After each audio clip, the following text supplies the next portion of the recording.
அப்போ பேச்சுவார்த்தையில் இவங்க போய் கலந்துக்கலன்னா பேச்சுவார்த்தையில் கொண்டு போய் நிறுத்தின ஆளுங்களை எடுபடி சேகர்பாபு யாரை கொண்டு போய் நிறுத்தினாருன்னு சொல்லணும் நாட்டு மக்களுக்கு. அவன் தொழிலாளன் 13 நாள் அவன் வயிற்று பிழப்பு, அவன் வாழ்க்கை பிரச்சனை. நீங்கள்லாம் கோடி கோடியாக கொள்ளையடித்து, நாட்டு பணத்தை கொள்ளையடித்து, கோயில் பணத்தை கொள்ளையடித்து, வெக்கம் இல்லாமல் பில்டிங் கட்டி வாடகைக்கு விட்டுக்கிட்டு இருக்கீங்க.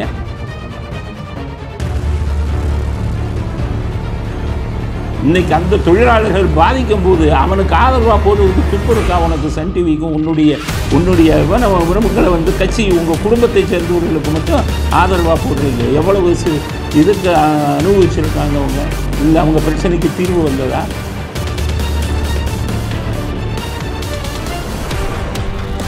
ஐ பெரியசாமி யோகியரா? நான் கேட்குறேன், ஐ பெரியசாமி யோகியரா? கனிமொழி 2006 2011 வரை வீட்டு வசதி அமைச்சராக இருந்தாங்க. அப்போ எவ்வளோ முறைகேடு பண்ணார்? கருணாநிதியின் கூட அது இருந்த அதிகாரிகளுக்கெல்லாம் வீட்டு வசதியில் ஒதுக்கி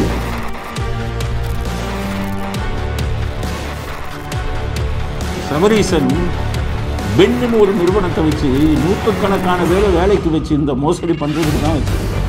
அவங்க பூரா பார்த்திங்கன்னா ஸ்டாலினுக்கு 40 லட்சம் ஃபாலோ இருக்காங்க.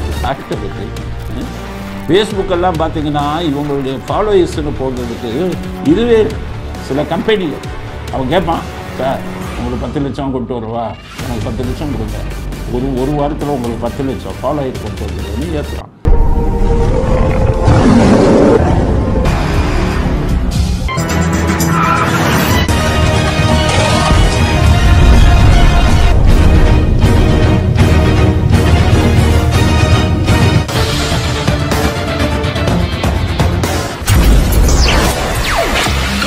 வணக்கம். இன்றைய அரசியல் ஆடுகளம் உங்களை அன்புடன் வரவேற்கிறது. இன்றைய முக்கியமான ஆடுகளத்தில், நமது அரசியல் ஆடுகளத்தில் இன்றைய முக்கியமான அரசியல் செய்திகள் என்ன அப்படிங்கிறத பார்க்கலாம்.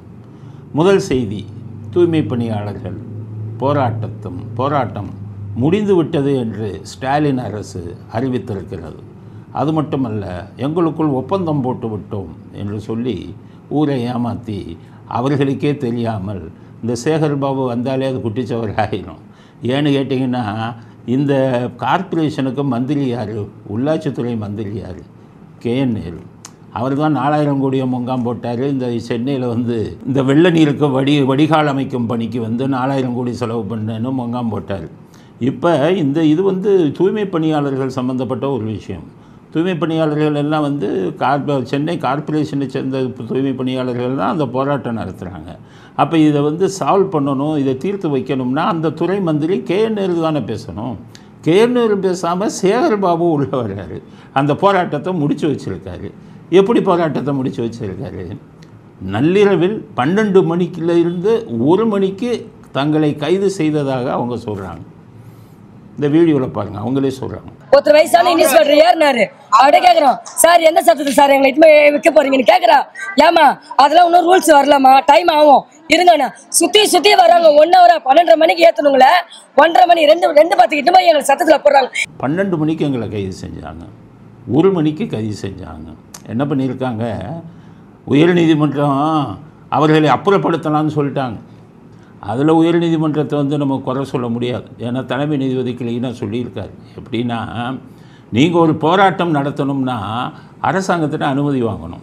அப்போ அரசாங்கம், காவல்துறை எந்த இடத்துல நீங்கள் போராட்டம் பண்ணலான்னு அனுமதி கொடுப்பாங்க. ஏன்னா மக்களுக்கு பாதிப்பு வரக்கூடாது, போக்குவரத்துக்கு பாதிப்பு வரக்கூடாதுங்கிறதுக்காக அவங்க ஒரு இடம் கொடுப்பாங்க. அங்கே நீங்கள் போராட்டம் நடத்தலாம். உயர்நீதிமன்றம் வழக்கு என்ன கொடுத்துருக்காங்க? நாங்கள் என்ன பண்ணுவோம், இவங்க அனுமதியே வாங்காமல் போராட்டத்தை பண்ணியிருக்காங்க. அனுமதி வாங்காமல் போராட்டம் பண்ணால் அது சட்டவிரோதமானது. அதனால தான் நாங்கள் வந்து அவர்களை அப்புறப்படுத்துங்கள்னு சொன்னோம். ஆனால் அது இப்படி போகும்னு தெரியாது. இப்போ சொல்கிறாங்க, அதை இப்படி போகும்னு தெரியாது. அரசாங்கம் வந்து இப்படி பண்ணியிருக்காங்க. அதனால் நீங்கள் போராட்டம் பண்ணுறதுக்கு தடை இல்லை, ஆனால் அனுமதி வாங்கிட்டு போராட்டம் பண்ணுங்க, அப்போ தான் வந்து நீதிமன்றம் உங்களை வந்து ஆதரிக்க முடியும்னு சொல்லியிருக்காங்க. அதனால் இவங்க வந்து அனுமதி இல்லாமல் பண்ணதுனால தான் ஹைகோர்ட் வந்து அவங்களை அப்புறப்படுத்துங்கள்னு சொன்னாங்க. அதனால் இப்போ கூட இவர்கள் நினைத்தால் உங்கள் கோரிக்கை உண்மையிலேயே வந்து நிறைவேற்றியிருக்காருங்கன்னு சொல்கிறாங்க. ஆனால் ஒருத்தர் சொல்கிறாரு பேச்சுவார்த்தையில் நாங்கள் போய் கலந்துக்கலங்கிறார். இந்த வீடியோவை பாருங்க. தமிழ்நாடு அரசு இன்னைக்கு வந்து பல்வேறு சங்கங்களை கூப்பிட்டு தமிழக முதலமைச்சர் காட்டுகிறார். அவங்க யாருமே இந்த 1ஆம் தேதியிலிருந்து 13ஆம் தேதி போராட்டத்தில் இல்லைங்க. அவங்க யாரெல்லாம் பார்த்தீங்கன்னா பர்மனெண்ட் ஆனவங்க, இப்போ சிஐயா இருக்கிறவங்க, சிஎஸ்ஆ இருக்கிறவங்க, ரிட்டையர்ட் ஆனவங்க, லேபராக இருக்கிறவங்க, இவங்கெல்லாம் ஒரு சின்ன சின்ன தொழிற்சங்கங்கள். இவங்க யாருமே வந்து இந்த தனியார் மயத்தை எதிர்க்கணும்னு எப்பவுமே எந்த காலத்திலையும் சொல்லலை. அப்போ பேச்சுவார்த்தையில் இவங்க போய் கலந்துக்கலன்னா பேச்சுவார்த்தையில் கொண்டு போய் நிறுத்தின ஆளுங்களை எடுபடி சேகர்பாபு யாரை கொண்டு போய் நிறுத்தினாருன்னு சொல்லணும் நாட்டு மக்களுக்கு.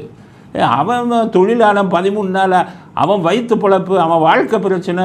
நீங்கள் எல்லாம் கோடி கோடியாக கொள்ளையடித்து, நாட்டு பணத்தை கொள்ளையடித்து, கோயில் பணத்தை கொள்ளையடித்து, வெக்கம் இல்லாமல் பில்டிங் கட்டி வாடகைக்கு விட்டுக்கிட்டு இருக்கீங்க. அவன் வயிற்று பிழப்புக்கு போய் போராடுறான். அவனுடைய போராட்டத்திலே கலந்துக்கிறாதே யார் 5-6 பேரை கொண்டாந்து முதலமைச்சர் முன்னாடி நிறுத்தி அவர் தான் பொம்மையாச்சு. அவருக்கு யாருன்னே தெரியாது. அப்படியான்னு தலையாட்டிட்டு போவார். அவருக்கு முன்னாடி போய் நிறுத்தி இவர்கள் வாபஸ் வாங்கிட்டாங்கன்னு சொல்லி முடிச்சுட்டாங்க. 12 மணிக்கு கைது பண்ணியிருக்காங்க. இதே கருணாநிதியை 2001 ஜெயலலிதா அவர்கள் 12 மணி 1 மணிக்கு கைது பண்ணும்போது என்ன சொன்னீங்க? குதிச்சிங்களே, நள்ளிரவில் கைது செய்வதான்னு. இன்றைக்கி ஏழை தொழிலாளர்களை எப்போ கைது செஞ்சுருக்கீங்க? கருணாநிதியை நள்ளிரவில் கைது செஞ்சால் அதுக்கு காரணம் இருக்குது. காவல்துறை என்ன சொன்னாங்க? பகலில் கைது செஞ்சால் அவன் பூரா கூட்டத்தை கூட்டுவான், கட்சிக்காரனை ரவுடிகளை கூட்டிகிட்டு வருவான், அடிப்பான் பஸ்ஸை, கருணாநிதியை தூண்டி விடுவார். இதுதான் அவருடைய கதை. அதனால் ஜெயலலிதா இருக்கும்போது நள்ளிரவில் கைது செய்யுங்க, திடீர்னு முன்னறிவிப்பு இல்லாமல் பண்ணுங்கன்னு சொன்னாங்க.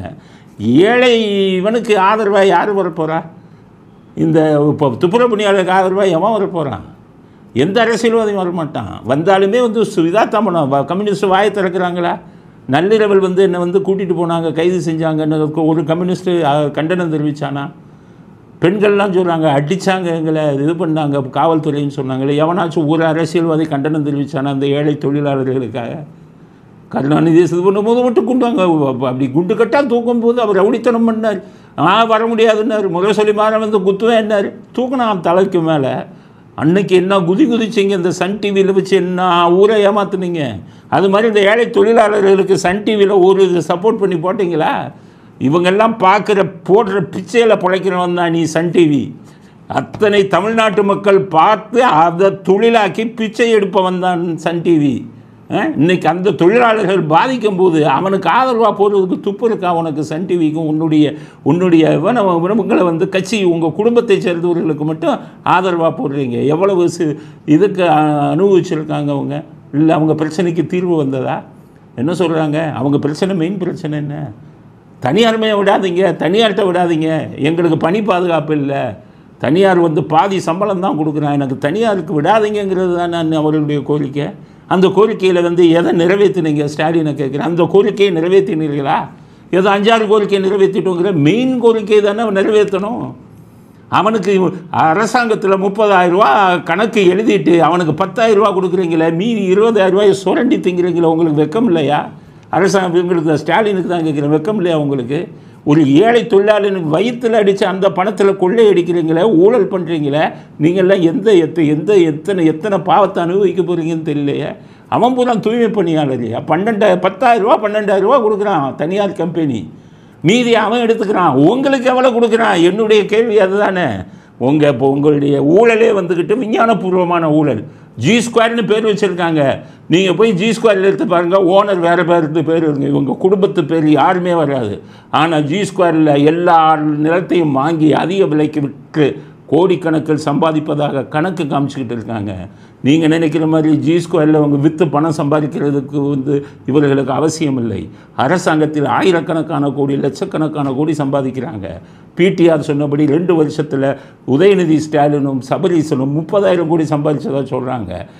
அந்த கருப்பு பணத்தை லஞ்சமாக வாங்கி அந்த கருப்பு பணத்தை வெள்ளையாக்குவதற்கு உருவாக்கப்பட்டது தான் G2. இத்தனை பிளாட்டை விற்றா எங்களுக்கு இவ்வளவு லாபம் வந்ததுன்னு சொல்லி அந்த லஞ்ச பணத்தை வெள்ளையாக்குவதற்காகத்தான் G2 உருவாக்குனாங்க. ஆனால் போய் பார்த்தீங்கன்னா G2 இவர்கள் பேரோ இவங்க குடும்ப பேரோ வராது. அதே மாதிரி இவங்களுக்கு துப்புரவு தொழிலாளர்களுக்கு கம்பெனி கொடுக்குறானே, அதெல்லாம் இவங்களுக்கு வேண்டிய கம்பெனி, அதெல்லாம் பினாமி கம்பெனி. அந்த கம்பெனிக்காரவங்கள பேர் இருக்கும், வர லாபத்தெல்லாம் நான் எடுப்பேன், இதுதான் இவர்களுடைய இது. இப்போ அந்த கம்பெனியிலேருந்து வரக்கூடிய இவர்களுக்கு 10-12,000 ரூபா கொடுத்துட்டு 30,000 ரூபா 18,000 ரூபாயை பங்கு ஓட்டுக்கொள்வது இவர்கள். வேறு ஒரு கம்பெனி பேரை வச்சுக்கிட்டு. அதனால தான் தனியார் மயமாக்குவோம், அப்போ தனியார் மயம் வேண்டான்னு சொல்கிறதை ஏற்றுக்கொள்ளவே மாட்டார்கள். காரணம் அதில் தான் இவர்கள் கோடிக்கணக்கில் சம்பாதிப்பாங்க. அரசியல்வாதி எப்படி சொல்கிறேன், அரசியல்வாதியில் எல்லாம் கொள்ளையடிப்பாங்க, கரெக்டு. கொள்ளையடிக்கிறதுலையும் கொஞ்சம் மனசாட்சி இருக்கிற அரசியல்வாதி எப்படி அடிப்பான் தெரியுமா? அதாவது மக்களை பாதிக்காத லஞ்சத்தை வாங்குவோம், மக்களை பாதிக்கக்கூடாது, கொஞ்சம் அரசியல் மனசாட்சி உள்ளவன். ஏன்னு கேட்டிங்கன்னா, ஒரு எலெக்ஷனுக்கு அவன் 200 கோடி 300 கோடி 1000 கோடி வரை செலவு பண்ண வேண்டியது இருக்குது. நம்முடைய அரசியல் சிஸ்டமே அப்படி இருக்குது. அதனால் அரசியல்வாதிக்கு ஒரு எலெக்ஷன் வந்தால் 500 கோடி தேவை, 1000 கோடி தேவை. இதை எப்படி சம்பாதிப்பது அப்படின்னா, அரசியல்வாதியாக வர்றவன் மனசாட்சி இருந்தால் என்ன பண்ணணும்னா, மக்களை பாதிக்காத லஞ்சம். இந்த கவுன்சிலர் பூரா போயிட்டு மண் வீட்டு வாசலில் கொட்டினா லஞ்சத்தை கொடு, வீட்டில் தண்ணி வரலன்னா லஞ்சத்தை கொடுன்னு கேவலமான பிறவிகளில் பண்ணிக்கிட்டு இருக்கானே, இதெல்லாம் மக்களை பாதிக்கக்கூடிய லஞ்சம். ஸ்டாலின் அடிக்கக்கூடியதெல்லாம் இப்போ ரேஷனில் வந்து மக்களுக்கு வந்து 2 கோடி ரேஷனுக்கு பொங்கல் பரிசுன்னு கொடுக்குறாங்கன்னு வைங்க, கணக்கு என்ன காமிப்பான்? ஒரு இதுக்கு கணக்கு காமிக்கிறது 1000 2000ன்னு காமிப்பான்.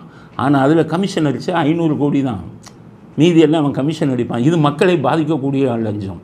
2000 மொத்தமாக மக்களுக்கு பொங்கல் பரிசுன்னு கொடுத்தா என்ன வரும்? ஸோ மக்களை பாதிக்காத லஞ்சம்னு இருக்குது. எதுனா அதுதான் இந்த டாஸ்மாகில் 1 பைசா சம்பாதிக்க வேணாம் நம்ம அரசியல்வாதி. தானாக வரக்கூடிய லஞ்சம் டாஸ்மாகில் என்னென்னா, இந்த மது உற்பத்தி பண்ணுறான் பாருங்கள் தொழிற்சாலை, அவன் பூரா இவங்க ஆளுங்கட்சி ஆள். அவன் ஒரு பாட்டிலுக்கு இவ்வளவுன்னு ஆளுங்கட்சிக்கு கொடுத்துருவான். நீங்கள் பார்த்தீங்கன்னா ஒரு வருஷத்துலேயே ஆயிரக்கணக்கான கோடி அதில் லஞ்சமாக வந்துடும். ஏன்னா 30,000 கோடி லாபம் காமிக்கிறாங்க, 40,000 கோடி. இப்போ 1000 கோடி சாதாரணமாக வந்துடும். ஆக ஒரு வருஷத்துக்கு 1000 கோடினா 5 வருஷத்துக்கு 5000 கோடி உனக்கு அதுலேயே லஞ்சம் வந்துடும். நீ எதுலேயுமே லஞ்சம் வாங்க வேண்டியது இல்லை, எலெக்ஷன் செலவுக்கு இதை மட்டும் வச்சுக்கலாமே. இது மக்களை பாதிக்காத லஞ்சம்லாம். போய் தொலை, மக்களை பாதிக்காத லஞ்சத்தை வாங்கி தொலைஞ்சு போ. ஆனால் மக்களை பாதிக்கக்கூடிய லஞ்சத்தை வாங்குற இவன் பாவம் துப்புரவு பணியாளர், சாப்பாடுக்கே கஷ்டப்படுறான். 2000 பேர் பல ஆண்டுகளாக இவன் ஒப்பந்த பணியாளராகவே இருக்கான். அவனுக்கு வேலைக்கு பாதுகாப்பு இல்லை. அவன் அதைத்தான் சொல்கிறான், நீ தனியார்ட்ட விட்டால் என்ன பண்ணுற? தனியார் ஒரே நல்ல வேலை விட்டு போங்கிறான். சம்பளத்தை கரெக்டாக கொடுக்க மாட்டான். 10ஆம் தேதி கொடுப்பான், 15ஆம் தேதி கேட்டால் கவர்மெண்ட்லேருந்து இன்னும் பில்லு வரலம்மா. இது மாதிரி பல விஷயங்கள் இருக்குது. பல வருடங்களாக ஒப்பந்த தொழிலாளராக இருக்கிறவனுக்கு இன்க்ரிமெண்ட்டே வராது, வெறும் சம்பளம் அந்த எப்போ வாங்குறானோ கன்சாலிடேட் பேம்பாங்க, அதுதான் வரும். இதெல்லாம் பெரிய பிரச்சனை. அதாவது ஏழைகளை பாதிக்கக்கூடிய பிரச்சனை. பணக்காரனா இப்போ என்ன வேணாலும் பண்ணி தொலை. நீ பணக்காரன்ட்டு உன்கிட்ட ஒரு லிஸ்ட் இருக்குது. உலகமாக பணக்காரன் பூரா உன் கட்சியில் தான் இருக்கான். பெரிய ஆள் ஜெகத்ரட்சன் மாதிரி அவங்ககிட்ட வச்சு என்ன வேணாலும் கொள்ளையடி எதுவும் பண்ணு. ஏழைகளை பாதிக்காத, ஏழைகளின் வயிற்று பிழைப்பை கெடுக்காதே. அதைத்தான் நான் வந்து இவ்வளோ சொல்கிறேன். இப்போ இவருக்கே கேஎன்ஆருக்கு ரொம்ப வருத்தப்படுறாங்க. என்னென்னா, என்னை விடலையே, நான் எதுக்கு மந்திரியாக இருக்கேன், உங்களை விட்டால் 4000 கோடி அடிச்ச மாதிரி இதில் அடிச்சிருவீங்கன்னு ஸ்டாலின் பயம். ஆனால் என்ன எஸ்வி சேகர் அதை விட கில்லாடி கேஎன்ஆர். ஆனால் அடிக்கிற கொள்ளையில் வந்து ஸ்டாலின் குடும்பத்துக்கு கொடுத்துருவார் எஸ்வி சேகர், கேஎன்ஆர் கொடுக்க மாட்டார். அந்த துப்புரவு பணியாளர்களின் கோரிக்கைகள் எதையும் இவர்கள் கண்டுகொள்ளவில்லை. போராட்டத்தை முடிச்சுட்டாங்க. வெக்கம் இல்லாமல் அவர்களுக்கு நன்றி தெரிவிக்கிறேன்னு சொல்லி ஒரு 10 பேர் குரூப்பை வச்சுக்கிட்டு நன்றி தெரிவிக்கிறேன்னு முடிச்சிருக்காங்க. அதனால் மிகவும் கண்டனத்துக்குரியது. இது நிரந்தரமான தீர்வு அல்ல. துப்புரவு பணியாளர்களின் கோரிக்கைகளை நிரந்தரமான தீர்வு கொடுக்காமல் ஏமாற்றி இருக்கிறது ஸ்டாலின் அரசு. கூட்டணியில் இருக்கிற அத்தனை பேரும் வந்து ஜார்ஜ் அடிச்சுக்கிட்டு இருக்காங்க. அவங்களுக்கும் மன்னிப்பு கிடையாது. ஏழை மக்களுக்கு வந்து நீ வந்து ஏழை தொழிலாளர்களுக்கு யார் எதிர்ப்பு? இப்போ வைரமுத்து கூட நான் தொழிலாளர்கள் பக்கம் இருக்கிறேன் அப்படின்னு அறிக்கை விட்டுருக்காரு. அப்படிப்பட்ட ஜால்ரா அடிக்கிற வைரமுத்தை பெசன் நகரில் பிளாட்டு கொடுத்தோன்னே எப்போதும் கருணாநிதியின் துதிபாடும் வைரமுத்தே வரல, நான் தொழிலாளர்கள் பக்கம் இருக்கேன்னு சொல்லு. அது மாதிரி சொல்லு. அரசியல்வாதி ஒருத்தனாச்சும் சொல்லு. வாயை திறக்க மாட்டேங்கிறையே. அவர் பணம் கொடுப்பாரு, கூட்டணியில் சீட்டு கொடுப்பாருன்னு சொல்லி தொழிலாளர்களுக்கு துரோகம் செய்கிறார்கள் கூட்டணி கட்சி தலைவர்கள், திமுகவின் கூட்டணி கட்சி தலைவர்கள். உங்களுக்கு மன்னிப்பே கிடையாது அப்படிங்கிற கருத்தை முதல் கருத்தாக பதிவு செய்ய விரும்புகிறோம். குறைகிறது ஜிஎஸ்டி. மிக மிக மிக நல்ல செய்தி. இந்த ஜிஎஸ்டினால் பல குடும்பங்கள் போச்சு, பல தொழில் நிறுவனங்க போச்சு, சாதாரணவங்க எல்லாமே போயிட்டாங்க. நிர்மலா சீதாராமனுக்குத்தான் இந்த சாபம் பாவம் அத்தனையும் போயிடுச்சு. ஜிஎஸ்டி கவுன்சில்னு ஒன்று வச்சுக்கிட்டு இதை நியாயப்படுத்தினாங்க. என்ன சொன்னாங்க? நாங்களா போகிறோம் ஜிஎஸ்டி, கவுன்சில் போடுது, இதெல்லாம் ஒரு பேச்சா? இப்படியா வந்து இது பண்ணுறது? எவ்வளவு கொடுமை முதல்ல இருந்தது. 5%. சாப்பாடு இதுக்கெல்லாம் 5%. அது 20%, 18%ன்னு முதல் போட்டிருந்தாங்க. அதுக்கப்புறம் 5%ன்னு இப்போ எதிர்ப்பு வந்தோடனே 5%ங்கிறான். முதல்ல சாப்பாடுக்கு 5%, அடுத்தது 12%ன்னு ஒன்று இருந்தது, 18%ன்னு இருந்தது, 28%. உங்களுக்கு மன்னிப்பே கிடையாது. இவ்வளோ நாள் நீங்கள் வாங்கினதே பல பேர் வயிற்றுச்சலோடு வாங்கினீங்க. எவ்வளவு நான் எதிர்ப்பாக குரல் கொடுத்துருக்கேன் இந்த ஜிஎஸ்டிக்கு. பாவம் ஏதோ இவங்களுடைய இதே பிஜேபி இதே என்ன தெரியுமா, பணக்காரனுக்கு ஆதரவாக இருப்பான்ப்பா, ஏழைக்கு எதிரி. அது இன்றைக்கே எனக்கு மாற்றம் இல்லை. என்னைக்கு நீ 1000 ரூபா 2000 ரூபா மினிமம் பேலன்ஸ் இல்லைன்னு ஏழைகளுக்கு வரி போட்டையோ, 1000 2000 இல்லாதவன் யாருயா? யார் 1000 2000 இல்லாமல் இருப்பா? பண வசதி இல்லாமல் உங்களுடைய அம்பானிக்கும் அதானிக்கும் சலுகைகள் கொடுப்பீங்க, வரி சலுகை.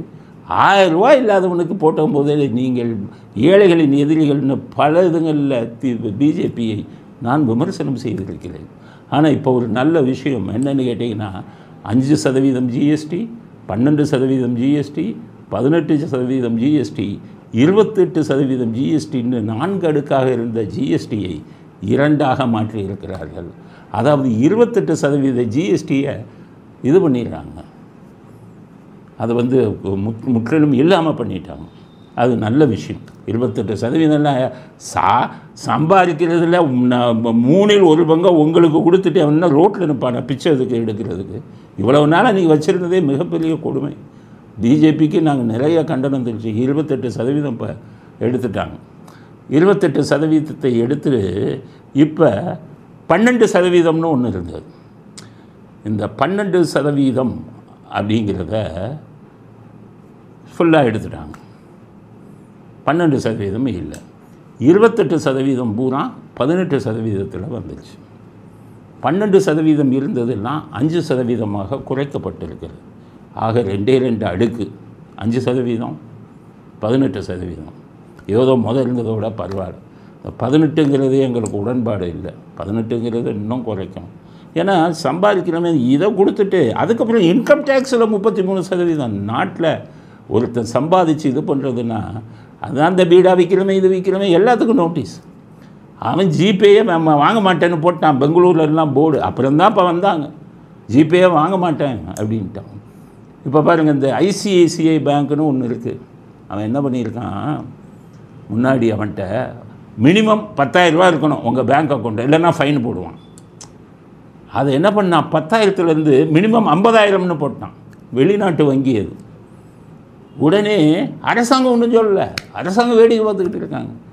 அதில் வங்கி வாடிக்கையாளர் இருந்தவனெல்லாம் பிரச்சனை பண்ணான், வேணாம் எனக்கு இதை ரத்து பண்ணு, உன்ட்ட அக்கௌண்ட்டே வேணான்னா. அதனால் இப்போ 50,000 குறைச்சி 15,000ன்னு கொண்டு வந்திருக்கான். 15,000 அக்கிரமம் இல்லை. உன்ட்ட ஏன் 15,000 ரூபாய் என் பணம் இருக்கணும்? ஏதோ 1000 ரூபா 2000 ரூபா வை. என் பணம் 15,000 வாங்கிக்கிட்டு நீ ஒரு ஆளுக்கு 15,000னா எத்தனை லட்சக்கணக்கான பேர் உன்கிட்ட இது வச்சுருக்கான், கோடிக்கணக்கான பேர் வச்சுருக்கான் இந்தியாவில் மொத்தத்தில். அத்தனை 15,000 வாங்கி இவன் வெளியில் வட்டிக்கு விடுறது. ஆனால் இவன் வந்துக்கிட்டு இவன் பணத்தை அவன் வச்சுக்கிட்டு இப்படித்தானே பேங்க் இருந்தது. அதனால் இந்த அறிவிப்பு ஜிஎஸ்டி வந்து நம்ம வரவேற்கும். அதே சமயத்தில் இந்த மினிமம் பேலன்ஸை நீங்கள் தூக்கணும். அதுதான் ஏழைகளை பாதிக்கக்கூடியது. மினிமம் பேலன்ஸ் 500 ரூபாய்க்கு மேலே வைக்கக்கூடாதுப்பா, அவ்வளோதான். ஏழைகளுக்கு 500 ரூபா அது மாதிரி வைக்கணும். அதனால் மினிமம் பேலன்ஸை எடுக்கணும். இந்த ஏடிஎம்மில் போடுற நாங்கள் எடுக்கிற பணத்துக்கு எவ்வளவு போடுறீங்க? 1000 ரூபா எடுத்தால் 20 ரூபா, 10,000 ரூபா எடுத்தாலும் 20 ரூபா. அப்போ பணக்காரன் அதிகம் எடுக்கிறவனுக்கு நீங்கள் சலுகைகள் கொடுக்குறீங்க, கம்மியாக எடுக்கிறவனுக்கு அதிகம் போடுறீங்க. இந்த இவனு ஏடிஎம் இப்போ தான் ஜிபே வந்துச்சு. ஏடிஎம்லாம் மூடு, இல்லைன்னா மூணுன்னா எங்களுக்கு இலவசமாக கொடு. மாதம் என்னுடைய அக்கௌண்ட்டில் தான் சர்வீஸ் சார்ஜுன்னு பிடிக்கலையே, ஒரு ஆளுக்கு 200 ரூபா 250 ரூபா 300 ரூபான்னு வருஷத்துக்கு பிடிக்கிறதில்ல. அதில் எனக்கு வந்து இப்போ ஏடிஎம்மில் கொடு. அதனால் இந்த மாற்றங்களை எல்லாம் பிஜேபி கொண்டு வர வேண்டும். பிஜேபி செய்யும் வெளிநாட்டு பிரச்சனைகள் எல்லாம் நாங்கள் முழுமையாக ஆதரிக்கிறோம். ஆனால் உள்நாட்டில் மக்களுக்கு எதிராக சில பிரச்சனைகளை பிஜேபி செய்து கொண்டிருக்கிறது. அதை வந்து நிறுத்தணும். இந்த ஜிஎஸ்டி 2ஆக குறைச்சதுக்கு நாங்கள் வரவேற்கிறோம். மோடிக்கு நன்றியை தெரிவித்துக் கொள்கிறோம். அதே சமயத்தில் மினிமம் பேலன்ஸ்னு சொல்லி எடுக்கிறத உடனடியாக நிறுத்தணும். ஏடிஎம்மில் 20 ரூபான்னு எவ்வளோ எடுத்தாலும் 20 ரூபான்னு வாங்குறீங்கல்ல, அது மன்னிக்க முடியாத விஷயம். நான் ஏதாச்சும் எனக்கு நன்மை கிடைக்குதுன்னா நீ வரி எடுத்துக்க. நான் என்னுடைய வேலைகளை செய்கிறதுக்கெல்லாம் வரின்னு போட்டிங்கன்னா என்ன இருக்கிறது? வரிங்கிறதே அதுதான். ஒருவனுக்கு கிடைக்கும் லாபத்தில் வருமானத்தில் நீ பிடிக்கலாம் வரி, அதுக்கு பேர் தான் வரி. லாபம் இருந்தால் அதுக்கு பேர் தான் சேல்ஸ் டேக்ஸ். எல்லாம் முன்னாடி எப்படி வச்சான்? விற்பனை செஞ்சால் வரி.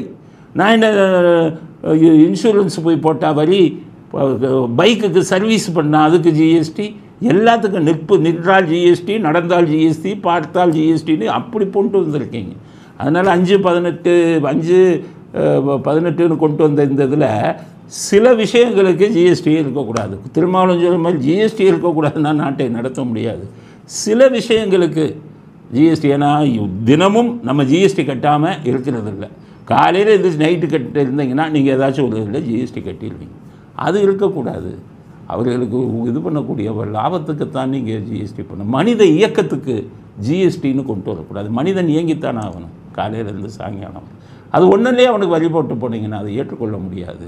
அதனால் வருங்காலத்தில் அது எதை வரி போடக்கூடிய அந்த ஐட்டத்தில் இந்த விஷயம் இந்த ஐட்டங்களெல்லாம் எடுத்துருங்க அப்படிங்கிற. அதுவும் ஏழைகளை இது பண்ணக்கூடிய விஷயத்தை வந்து நீங்கள் கண்டிப்பாக எடுக்கணும் அப்படிங்கிறது தான் அடுத்த கட்ட கருத்து. அடுத்து அமைச்சர் பெரியசாமி வீட்டில் இடி ரைடு, அமலாக்கத்துறை குதிக்கிறாங்க. எல்லாம் கனிமொழி சொல்கிறாங்க, பயமுறுத்த பார்க்குறீங்களா? திமுகவை யாராலும் பயமுறுத்த முடியாது. அந்த அம்மாவுக்கு பயம். ஏன்னா ஃபுல்லாக சிங்கப்பூரில் போய் முதலீடு பண்ணியிருக்காங்க. G2Gயில் கொள்ளையடித்த பணத்தெல்லாம் சிங்கப்பூரில் போய் முதலீடு பண்ணியிருக்காங்க. சிங்கப்பூரில் வந்து அதெல்லாம் வெள்ளையாக்கணும்னா சிட்டிசனாக இருக்கணும். அதனால் கணவனையும் மனைவியும் மகனையும் சிட்டிசன் ஆக்கிட்டு இந்த அம்மா மட்டும் இங்கே உட்காந்துக்கிட்டு அந்த பணத்தெல்லாம் காப்பாற்றுறதுக்காக. அதனால் இடி ரைடு வந்து அந்த அம்மாவுக்கு வைத்த கலக்குது. நாளைக்கு நம்ம பேர்லையும் அடிச்சிடுவாங்களான்னு அதுக்காக தான் அது குரல் கொடுக்குது. ஸ்டாலினும் குரல் கொடுக்குறாரு. இதெல்லாம் பழி வாங்கும். ஏன்னா அவர் அடித்து வச்சுருக்கிற கொள்ளை மகன் பேர்லையும் மருமகன் பேர்லையும் இதுக்கெல்லாம் இடி ரைடு வந்தால் என்ன ஆகிறது? G2 வரும்போது ரைடு வரும்போது போய் நிர்மலா சீதாராமன் காலில் ஏர்போர்ட்டில் விழுந்தார்ல, அந்த பயம். அதனால் ஏன் பெரியசாமின்னு யோகியரா? நான் கேட்குறேன், பெரியசாமி யோகியரா? கனிமொழி 2006லேருந்து 2011 வரை வீட்டு வசதி அமைச்சராக இருந்தார். அப்போ எவ்வளோ முறைகேடு பண்ணார்? கருணாநிதியின் கூட அது இருந்த அதிகாரிகளுக்கெல்லாம் வீட்டு வசதி இதில் ஒதுக்கீடு. கருணாநிதி இந்த நாட்டை அவர் முத்துவேல் இருக்கார், முத்துவேலுடைய சொத்துன்னு நினச்சிட்டார். இவர் அடிக்கடி சொல்லுவார் ஸ்டாலின், முத்துவேல் கருணாநிதி ஸ்டாலின். அந்த முத்துவேல் எது? அங்கே திருவாரூரில் கோயிலில் ஒரு அறையில் இருந்தார்ல முத்துவேல், அவருடைய சொத்துன்னு நினைத்து விட்டார் கருணாநிதி. யாருக்கு யார் சொத்து எடுத்து யாருக்கு கொடுக்குறதுயா? பெசன் நகர் எடுத்தால் இவருக்கு வைரமுத்து க்ளோஸு 2 கிரவுண்டு பெசன் நகரில். ஜாஃபர் சேட்டு ஒரு போலீஸ் அதிகாரி, அவருக்கு எல்லாம் ஏழை இல்லை, சாப்பாடுக்கு இல்லாதவங்க இல்லை. ஜாஃபர் சேட்டுக்கு 2 கிரவுண்டு. இவருடைய செயலாளராக இருந்தார் IAS, அவருக்கு 2 கிரவுண்டு. இது வள்ளியல். இவருடைய டாக்டர் கோபால், அவருக்கு இவர்கிட்ட இருந்த பாதுகாப்பு அதிகாரி அவருக்கு தான் அவங்க அப்பா விட்டு சொத்து மாதிரி எடுத்து கொடுத்தாரு. வழக்கு போட்டாங்க. இவங்க ஆளுங்களை வச்சுக்கிட்டு வழக்கை விடுதலைன்னு வாங்கினாங்க. ஹைகோர்ட்டு கூப்பிட்டு திரும்பி வரலான்ட்டாங்க. அப்போ அவளை ஊழல் பண்ணியிருக்காருல்ல யோகியரா பெரியசாமி. அதனால் பெரியசாமி மேலே ஏற்கனவே 2022லேயே இடி வந்து விசாரிச்சிருக்காங்களே. இப்போ அதனுடைய விசாரணையின் தொடர்ச்சியாக பண்ணுறாங்க. அவருக்கு வைக்கக்கூடாதா? விசாரிக்கக்கூடாதா? அவர் வீட்டுக்கு போய் எல்லாத்தையும் சோதனை செஞ்சால் ஒரு ரூம் மட்டும் பூட்டி இருக்குது. அதை சாவி கொடுங்கன்னா கொடுக்க மாட்டேங்கிறாங்களே. ஏன் மடியில் கணம் இல்லைன்னா வழியில் ஏன் பயம் இருக்கணும்? கொடுக்க வேண்டியதானே சாவி கொடுக்க மாட்டேங்கிறாங்க. அப்போ பூட்டை உடைக்கணும்னு தான் முடிவு பண்ணுவான். யோகியர்களா? உத்தமர்களா? இதே பெரியசாமி என்ன பண்ணீங்க? திண்டுக்கல் தொகுதியில் நிற்கிறதுக்கு தைரியம் இருந்ததா? ஜெயிக்கிறதுக்கு தைரியம் இருந்ததா? பாட்டாளி மக்கள் கட்சி இவர் ராமதாஸ்கிட்ட பேசி நீங்கள் அதிமுகவில் வந்து திண்டுக்கல்லை நீங்கள் வாங்குங்க. திண்டுக்கல் எப்படிப்பட்ட தொகுதி? எம்ஜிஆர் 1973 கருணாநிதியை இது பண்ண வச்சுக்கிட்டு முகத்தில் கரியை பூசி மாபெரும் வெற்றி பெற்ற தொகுதி திண்டுக்கல். ஆனால் அதே பாட்டாளி மக்கள் கட்சி கூட்டணியில் இருக்கும்போது இவர்கிட்ட கேட்குறாங்க, யார்? எடப்பாடிகிட்ட, எனக்கு திண்டுக்கல் கொடுங்கன்னு. கொடுத்துருக்கலாமா? அவர் எம்ஜிஆர் நின்ற தொகுதியா? எம்ஜிஆர் அதிமுக முதல்ல நின்ற தொகுதியை எங்களுக்கு செல்வாக்கான தொகுதின்னு கொடுத்துருக்கக்கூடாதுல்ல. ஆனால் வாரி வழங்கிவிட்டார் ராமதாஸுக்கு EPS. எம்ஜிஆர் சென்டிமெண்ட்டையே பார்க்கல. இதுதான் அரசியல். அரசியல்வாதிகள் இவ்வளவு கேவலமானவங்க. பாட்டாளி மக்கள் கட்சிக்கு கொடுக்க கேட்க சொன்னார் ஐ பெரியசாமி திண்டுக்கலை. பாட்டாளி மக்கள் கட்சி வாங்கி அங்கே அட்ரஸ் இல்லாத ஒரு ஆளை நிறுத்தி மிகப்பெரிய ஓட்டு வித்தியாசத்தில் ஜெயிக்க வச்சாங்க ஐ பெரியசாமியை. நேர் வழியில் மக்களால் தேர்ந்தெடுக்கப்பட்டவங்களா நீங்கள் குறுக்கு வழியில் இந்த உதயநிதி எல்லாருமே பாட்டாளி மக்கள் கட்சி நிற்க வச்சு ஜெயித்தவங்க தானே, மக்கள் செல்வாக்கிலேயே ஜெயிச்சிங்க. இதே தயாநிதி மாறனும் பாட்டாளி மக்கள் கட்சிக்கு எம்பி சீட்டில் போன எம்பி இதில் கொடுக்க வச்சு ஜெயிச்சார்ல. அது மாதிரி குறுக்கு வழியில் ஜெயித்தவர் தான் பெரியசாமி. அவர் ஒன்றும் தியாகி அல்ல, அவர் ஒன்றும் பெரிய நேர்மையான மனிதர் இல்லை, அவர் ஒன்றும் உத்தமர் அல்ல. அவருக்கு வக்காலத்து வாங்கி கண்ணைமொழி பேசுகிறாங்கன்னா அவங்களும் ஆயிரத்துக்கணக்கான மோசடியை பண்ணவங்க, அதனால் தான் செய்கிறார்கள். அதனால் ஐ பெரியசாமி மேலே வந்து ரைடு அடித்தது, அவருக்கு வீடை உடைக்கிறதெல்லாம் சரியான விஷயம். காரணம், ஊழலில் ஊறியவர்கள், அவர்களை சோதிப்பதில் தவறு எதுவும் இல்லை. அவர்கள் வீட்டை சோதிப்பதில் தவறு எதுவும் இல்லை. அவர்கள் சாவியை கொடுக்க மாட்டேன்னு சொல்லும்போது அதை உடைப்பதில் சட்டப்படி எந்த தவறும் இல்லைங்கிறது தான் எங்களுடைய கருத்து. அடுத்தது பாஜக எம்பி தாகூர் அவர் சொல்லியிருக்காரு, ஸ்டாலின் தொகுதி கொளத்தூர் தொகுதியில் 20,000 போலி வாக்குகள் இருக்குது அப்படின்னு ஆதாரத்தோடு சொல்லியிருக்காரு. எனக்கு முதலே தெரியும் இவங்க எங்கே போலி வாக்காளர்களுக்கு உருவாக்கி வச்சுருக்காங்களோ அங்கே தான் போய் நிற்பாங்க. அதனால தான் ஸ்டாலின் வந்து அங்கே போய் நின்னார். 20,000 வாக்குகள், அவர் ஜெயித்தது 2,000 3,000. அப்போ மக்களுடைய செல்வாக்கு எப்படி? ஒவ்வொரு தொகுதியிலையும் இப்படித்தான். இதை வந்து என்கிட்ட கொடுங்க, ஸ்டாலின்கிட்ட சொல்கிறேன், நீங்கள் என்ன அக்கிரமம் பண்ணியிருக்கீங்கிறத நல்லா ஓட்டு இதில் நான் கொடுக்குறேன். இன்றைக்கி டிஜிட்டலைஸ் ஆகிப்போச்சு தொழில்நுட்பம். இந்த வாக்காளர்கள் இதெல்லாம் எடுக்கிறது ரொம்ப ரொம்ப ஈஸி. ஒரே ஆள் 10 பேர் ஓட்டு போடுறான்னு சொல்கிறீங்களே, சேம் நேம் ரிப்பீட் ஆகுது, அதை எலிமினேட் பண்ணுன்னா கம்ப்யூட்டர் 10 செகண்டில் பண்ணிடும். ஒரே நேமில் எத்தனை இருக்கோ அதெல்லாம் ஒரே ஒரு பேர் விட்டுட்டு அதே பேரில் அதே ஃபாதர் நேம் பேர் ஒத்து வருவதெல்லாம் அதுவே வந்து அழித்து விடும். எவ்வளோ நேரம் ஆக போகுது? ஏன் செய்ய மாட்டேங்கிறீங்க? செத்தவன் லிஸ்ட்டெல்லாம் கார்பரேஷனில் இருக்குது, நகராட்சியில் இருக்குது. அந்த லிஸ்ட்டெல்லாம் மொத்தமாக எடுத்து இந்த லிஸ்ட்டை கொடுத்து இவங்க நேமெல்லாம் எலிமினேட் பண்ணுங்கன்னா 10 செகண்டில் பண்ணிடும். அப்போ வாக்காளர் பட்டியலை தரமான முறையில் பண்ணலாம்ல. ஆனால் ஆட்சிக்கு வரும் அத்தனை பேரும் அயோக்கியத்தனம் பண்ணுறான். என்னென்னா இதெல்லாம் எலிமினேட் பண்ணாமல் பார்த்துக்கலாம். அதுக்கப்புறம் தான் இருக்கிறதெல்லாம் பண்ணுறான். வீடு காலி பண்ணி போனவனுக்கெல்லாம் ஒரு டைம் லைன் கொடுத்து, வீடு மாறினவன்லாம் இங்கே வந்து உடனே இது கொடு அப்படின்னு கொடுத்தா, மாறினவன் பூரா கொடுத்தா, வீடு மாறினவன் பேரெல்லாம் வாக்காளர் பட்டியலேருந்து நீக்கிட்டு புதுசாக உன் அட்ரஸ்க்கு நீ வந்து இன்றைக்கி ஆதார் கார்டுக்கு வந்து ஆன்லைன்லேயே மாற்றிக்கிறலாம். நம்ம அது மாதிரி அவனை மாற்ற சொல்லுங்கள். இப்போ வந்துக்கிட்டு இவர் இதில் வந்து 20,000 கள்ள ஓட்டுனா இவர் என்ன பண்ணியிருக்காரு, அங்கேருந்து ஏதோ ஒரு நிறுவனம் தம்ம அரசாங்க நிறுவனத்தில் பொய்ன்னு சொல்ல வச்சுருக்காரு. எலெக்ஷன் கமிஷன் சொல்லட்டும், அது என்ன ஸ்டாலின் இவங்களை சரிபார்ப்பு நிறுவனமாக அவங்கள வச்சுக்கிட்டு பொய்ன்னு இப்படி தான் உயிரை ஏமாத்துறது. தேர்தல் கமிஷன் சொல்லட்டுமே இதெல்லாம் பொய்ன்னு. ஆக ஃபுல்லாக கள்ள ஓட்டு வச்சுக்கிட்டு அதனால தான் சொல்கிறாங்க. எம்பி சொல்லியிருக்காரு, அது அத்தனையும் உண்மை. அது வந்து கைரேகையை வச்சு நீங்கள் கொண்டு வந்தீங்கன்னா ஒரு கள்ள ஓட்டு இருக்காது. ஆனால் எந்த அரசியல்வாதியும் அதை செய்ய மாட்டாங்க.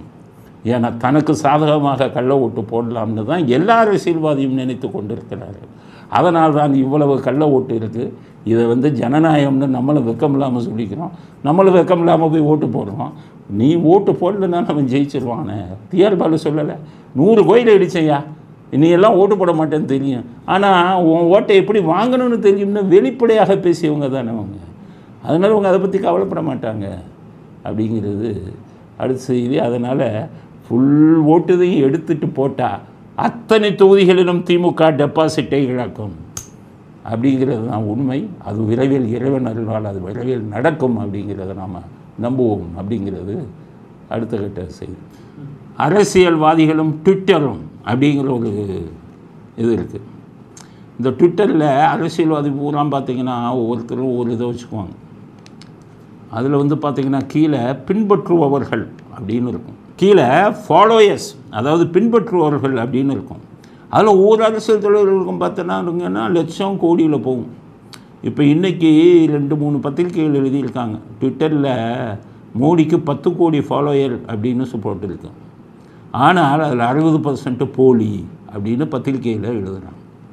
சரி, மோடி போலின்னு வச்சுக்கோங்க, 10 கோடி இல்லை 60% போலின்னு வச்சுக்கோங்க.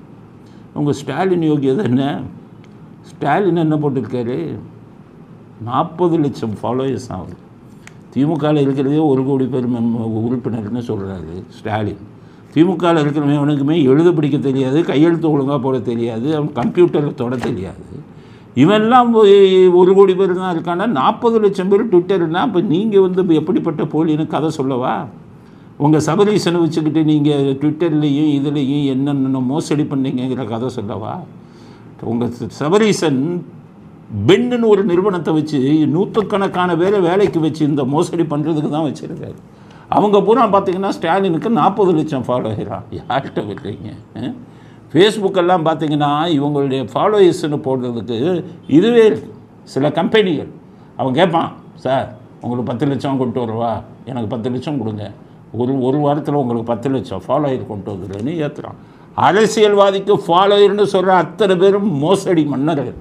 யாருக்குமே இவங்களுக்கு ஃபாலோவரும் கிடையாது, ஒரு அளவும் கிடையாது. கட்சிக்காரனுக்கு ட்விட்டர்னாலே என்னன்னு தெரியாது.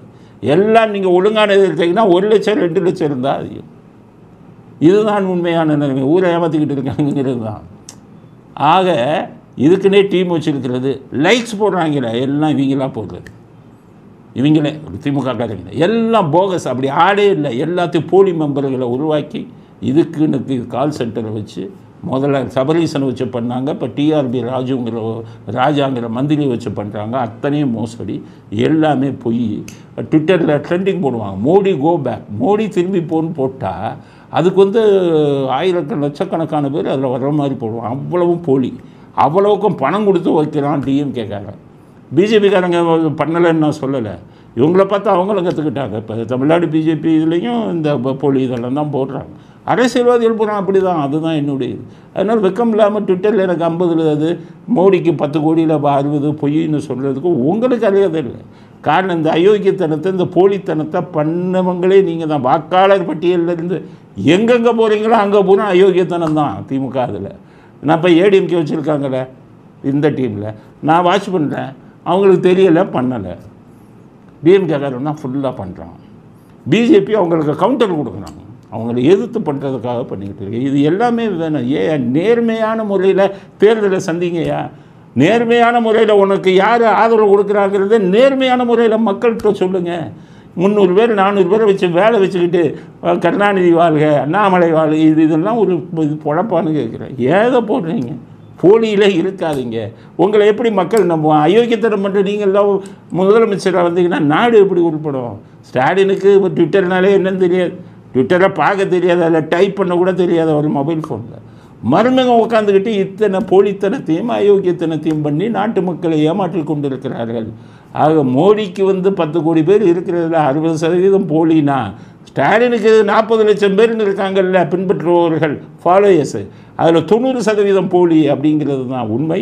போலியை உருவாக்கியவர்களே இவர்கள் தான். ஓட்டில் மட்டுமல்ல, ட்விட்டரில் மட்டுமல்ல, ஃபேஸ்புக்கில் மட்டுமல்ல, அத்தனையிலும் போலியை உருவாக்குவதில் இவர்கள் வல்லவர்கள். குடும்பத்திலேருந்தே ஆள் வந்துட்டாங்க, கோடிக்கணக்கில் கொள்ளையடித்து வச்சுருக்காங்க. ஊராம்பணத்தை கொள்ளையடித்ததுலேருந்து செலவு பண்ணி ஒரு செயற்கை மாயையை திமுக உருவாகி கொண்டிருக்கிறது அப்படிங்கிறது தான் அடுத்த கட்ட செய்தி. இத்துடன் இன்றைய அரசியல் ஆடுகளம் நிறைவு பெறுகிறது. மீண்டும் நாளை புதிய செய்திகளுடன் உங்களை சந்திக்கிறோம். நன்றி, வணக்கம், ஜெயந்த்.